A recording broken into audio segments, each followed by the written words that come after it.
Hey guys, welcome back. So today I'm going to be doing this pink cut crease using the Too Faced Chocolate Bar palettes. So let's go ahead and get started. So as always, I'm going to go ahead and prime my eyes. You guys know the drill, using my Urban Decay Potion Primer in Original and blending it all over the eyes. Next, for face, I'm going in with my LC Glow Enhancer. I'm going to apply 2 drops of this and apply it all over the face. This is really amazing stuff for skincare. I've already moisturized and done everything, but I wanted to go ahead and apply this down on my skin before I go ahead and put primer on later on.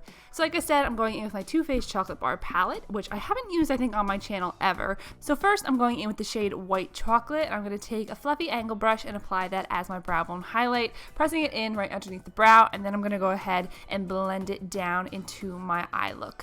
Then after that, I went ahead and I decided I wanted to add a little bit of shimmer to the brow bone highlight, so I'm going in with Champagne Truffle, which is the big block all the way in the bottom right. And I added this because I wanted the majority of this look, or I knew the majority of the shadows I'd be using would be matte. So just to add a little bit of shimmer to this look, I went in with that.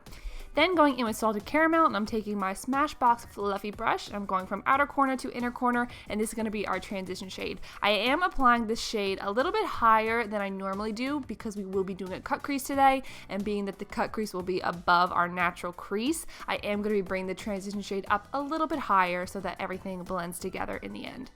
Then taking Semi-Sweet, I'm going to take my Sigma E65 angled brush and we're going to start to do our cut crease. So my tip for a cut crease is to go ahead, look straight ahead. You don't want to crinkle your forehead. You don't want to look back. Just look straight ahead into your mirror or whatever it may be, and to place the cut crease right above your natural crease. You don't want to put the cut crease right into the crease because then it kind of defeats the purpose of a cut crease. You want to go right above your natural crease so that when someone looks ahead at you, they'll be able to see the cut crease line on top of your natural cut crease. So I'm taking the E65 brush and I'm just going to go ahead and place a line down. The line doesn't have to be exact, doesn't have to be perfect because we are going to be blending this out a little bit, but don't go below that line because that's going to be our cut crease line, if you know what I mean. So just going in and creating that cut crease line, and as you can see, there we go.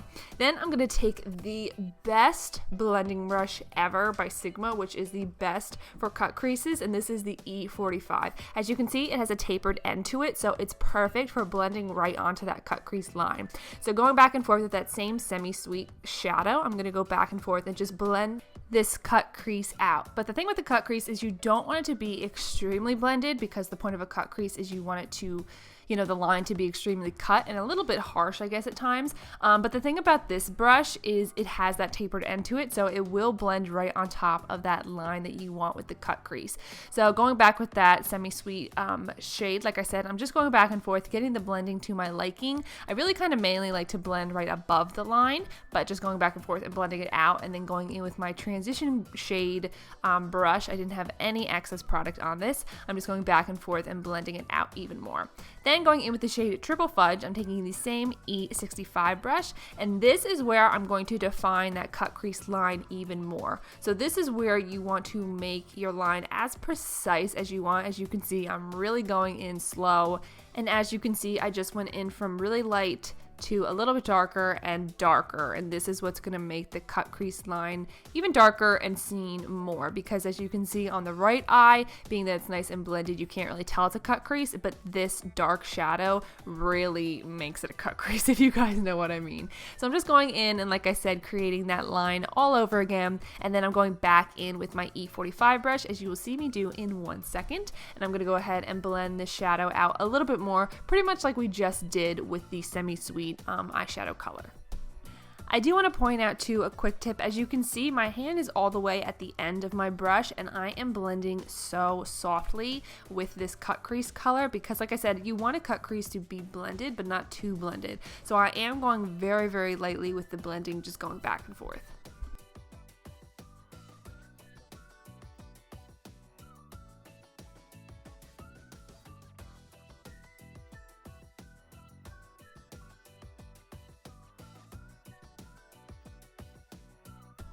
Then I'm going to go in with my Sigma E25 blending brush with no product on it at all. I am blending above the cut crease. I am going to blend these shadows into each other a little bit more. I want the transition shade to blend with the cut crease colors. And then I want it to be even more harsh, so I am going back in with that triple fudge with an E65 brush and then blend it out a little bit with the E45. You just want to keep going back and forth until you get the cut crease to your liking, and this is what we are left with.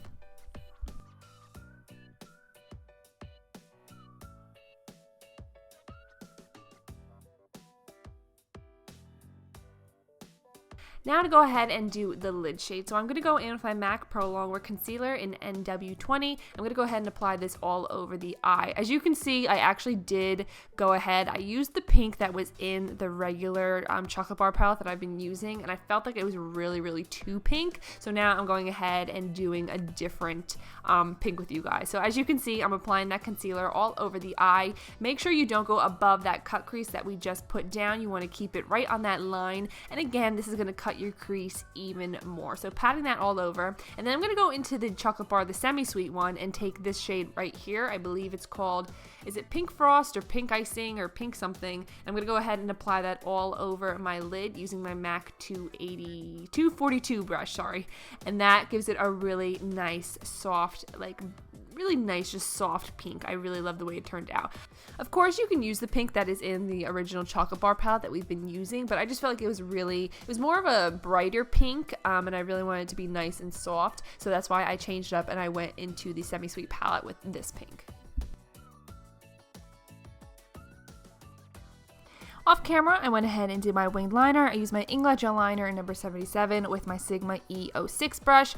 I also applied my lashes, which are Huda Beauty in Scarlet. Off camera, I also did my foundation and powders and everything like that, which I will have linked down below for you guys if you are interested in knowing what I used. So for blush today, I'm going to go in with my Becca Split Pan. This is the one in the shade Flower Child, just to add a little bit of pink and make everything like a pink overload for this tutorial. And I'm going in with my Sigma Duo Fiber brush. I believe this is the F15, and applying this right to the cheeks. I am applying this all over the face as well as on the apples of the cheeks. And then after that, I wanted to go ahead and add a little bit of a neutral tone because I felt like it was just a lot of pink. I mean, I love pink, don't get me wrong, but I just wanted to add a little bit of a warm kind of neutral tone to the cheeks. I'm going to go in with the shade Amaretto by Becca Cosmetics as well and apply this to the cheeks. I love this blush. It's definitely one of my favorites by Becca. So again, applying that all over the cheeks. For highlight today, I'm using the Artist Couture powder, the Diamond Glow powder in the shade Illuminati. I just recently got 3 of his powders for the very first time, and I love them. I am wearing Cocoa Bling tomorrow, which, believe me, I'm really excited for it. Okay, anyway, moving on. So I'm applying that with my Sigma F03 brush, and I'm going to put that on the cheeks, the center of the nose, as well as the Cupid's bow, and it is so gorgeous. And look at my phone case. Everything is pink. So to finish up the lower lashes, I am going in with Triple Fudge again with the E65 brush that I used this whole time. I'm going to go ahead and apply this right to the lower lash line on both eyes. And then I am going to go back in and take my E25 blending brush by Sigma, and I'm taking the shade Semi-Sweet. I do love using a big blending brush for the lower lash line. I know a lot of people kind of say, save the big brushes for the upper lid, but I love the way that the blending brush just really blends the whole lower lash line out. It's just been the way I've been blending that lower lash line recently. So now I'm going in with liner. I'm using my Tarte Skinny Smolder eyeliner in Onyx as always. I really wanted to have a black eyeliner. I mean, I always want to have black eyeliner. I think this is the only liner I pretty much use in all my tutorials, so that's going back and forth in the waterline. Just to add a little bit of shimmer to the inner corner highlight, I am going in and using that Champagne Truffle color again, just to add a little bit of shimmer in that inner corner. I am going to be doing an inner corner wing, so that's why I'm going in and applying the highlight down first. So I'm going in with my LA Girl Fine Line liquid liner in black, and I'm just going to go ahead and apply an inner corner wing. You don't need to do this step is optional, but I just felt like without the inner corner wing, the eye look was just missing something, so that's why I went and just did a really thin. I didn't want to do too intense or anything like that, just to kind of really pronounce that inner corner of my eye. So then to finish up the eyes, I'm going in with my mascara on the lower lashes. This is the Galactic Mink Black Mascara, but any black mascara, of course, that you have will do. So to finish off the look, we're going in with lipstick. Can anyone guess? Yep, pink. We're going in with pink. It's just a pink overload look today, guys. So first, I'm going to line my lips. I'm using my MAC lip liner, and this is in the shade Edge to Edge. I'm going to line my lips as always. You know how to do that, I'm sure. And then after that, I'm going in with my first lipstick. Yes, I apply two. So I'm going in with this one by Jouer Cosmetics. This is their lip creams, and this one is in the shade Lychee. I don't know how to pronounce it. Lychee. I will link it down below for you guys, of course, as always. So I just wanted to have more of an intense pink, I guess you could say, or not intense. I feel like this is a very soft pink, but I feel like normally in all my tutorials I do a nude, so that's why I went in and did this pink first. And then going in with the shade Melon, I'm applying this right into the center of my lips, kind of to do like an ombre and just to lighten up the lip a little bit more. So just dabbing Melon right in the center. And then to finish off the look, I'm going in with the Skinny Dip Lip Topper by Jouer, which is seriously the best creation in the whole world. So after that, the new look is complete. So I hope you guys enjoyed this tutorial, and I will see you guys in my next video. Bye, guys.